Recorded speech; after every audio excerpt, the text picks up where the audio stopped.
ప్రభుత్వాన్ని కూడా మేము ఒకటే డిమాండ్ చేస్తూ ఉన్నాం. గతంలో చంద్రబాబు నాయుడు గారిది ఏదో చిన్న కేసులో 30 కోట్ల స్కామ్ గురించి అరెస్ట్ చేసి 58 రోజులు జైల్లో పెట్టారు. మరి ఈరోజు కోట్లాది మంది విశ్వాసాలు గాయపరిచిన ఈ వైఎస్ఆర్సీపీ నాయకుల్ని కావచ్చు, లేకపోతే వాళ్ళ అనుచర గణం కావచ్చు, ఇంత స్కామ్లో పార్టిసిపేట్ చేసిన వాళ్ళందరి మీద మరి చర్యలేవి ఆధారాలతోటి ఇంత స్పష్టంగా కల్తీ చేశారని తెలిసినా కూడా, పైగా ఇప్పుడు వాళ్ళ నాయకులు మాట్లాడుతున్న మాటలు మరీ విడ్డూరంగా ఉన్నాయండి.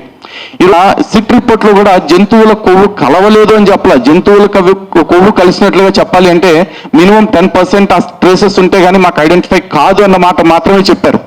కానీ వీళ్ళు ఏం చేస్తున్నారంటే అసలు కలవనే లేదంటున్నారు. నిజంగా ఇప్పుడు మాకు అనుమానాలు వస్తుంది. అటు ఎన్డీడీపీ కాఫ్ సెంట్రల్ గవర్నమెంట్ ఇన్స్టిట్యూషన్, ఇప్పుడు సిట్ కూడా సెంట్రల్ గవర్నమెంట్ ప్రతినిధులతోటే ఉంది. మరి ఈ రోజున ఈ ఒక రిపోర్ట్లో వచ్చిన అంశం రెండో రిపోర్ట్లో కనపడట్లేదు అంటే తేడా ఎక్కడ జరిగింది? ఎన్డీడీపీ వాళ్ళు తేడా చేశారా, లేకపోతే సిట్టు విచారణ తేడాగా జరిగిందా? దీన్ని కూడా మరి ప్రశ్నించాలి కదా. నిజంగా హిందూ సమాజాన్ని ఒక గందరగోళంలోకి నెట్టేస్తూ, హిందూ సమాజం యొక్క మనోభావాలతోటి ఆటలాడుకుంటూ హిందూ సమాజాన్ని ఇంత క్షోభకు గురి చేసిన ఈ నాయకుల్ని ఇంక ఎంతకాలం మేము భరించాలి? వాళ్ళ మీద చర్యలు తీసుకోవడానికి ప్రభుత్వం కూడా ఎందుకు మేనమేషాలు లెక్కిస్తుందని అడుగుతా ఉన్నాం. ఇలాంటి పార్టీ, వైసీపీ లాంటి పార్టీ భవిష్యత్తులో మళ్ళీ అధికారంలోకి వస్తే మళ్ళీ కూడా తిరుమల తిరుపతి దేవస్థానానికి, లేకపోతే లడ్డు ప్రసాదానికి కావచ్చు, మీ ఇతరత్ర ఆహార వీటికి కావచ్చు, అన్నిటికీ కూడా ఇటువంటి ప్రమాదం కలిగే అవకాశం ఉంటుంది.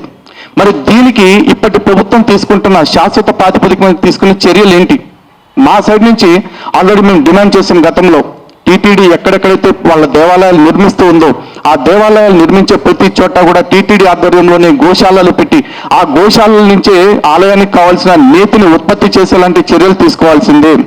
ఎప్పుడైతే థర్డ్ పార్టీ మీద ఆధారపడతామో, అండ్ ఆ థర్డ్ పార్టీని కూడా ఎట్లా ఇచ్చేస్తున్నారంటే టెండర్స్ ఎవరు తక్కువ కోట్ చేస్తారో వాళ్ళకి ఇస్తున్నారు. నిజంగా ఈరోజు మార్కెట్లో 600-700 అమ్మే నెయ్యిని 320 రూపాయలకి, 310 రూపాయలకి ఇస్తారు అంటే వాళ్ళు ఖచ్చితంగా కల్తీ చేసే అవకాశం ప్రతిసారి ఉండొచ్చు. ఇది హిందువుల యొక్క మనోభావాలతో ఆటలాడటమే. అందుకే అటువంటి వాటి పట్ల నిజంగా ఏదైనా మార్పు కావాలి అంటే టీటీడీ స్వయంగా ఈ గోరక్షణ శాలలు ఏర్పాటు చేసి వాటి ద్వారా పాల ఉత్పత్తి మరియు నెయ్యి ఉత్పత్తిని చేయాలని మేము కోరుకుంటున్నాం, మేము డిమాండ్ చేస్తూ ఉన్నాము. అలాగే కొండపైన ఒక శాశ్వత ప్రాతిపదికన ఈ ఆహార పరీక్షా కేంద్రానికి సంబంధించిన వ్యవస్థను కూడా ఏర్పాటు చేస్తామని గతంలో చంద్రబాబు నాయుడు గారు చెప్పడం జరిగింది స్వయంగా.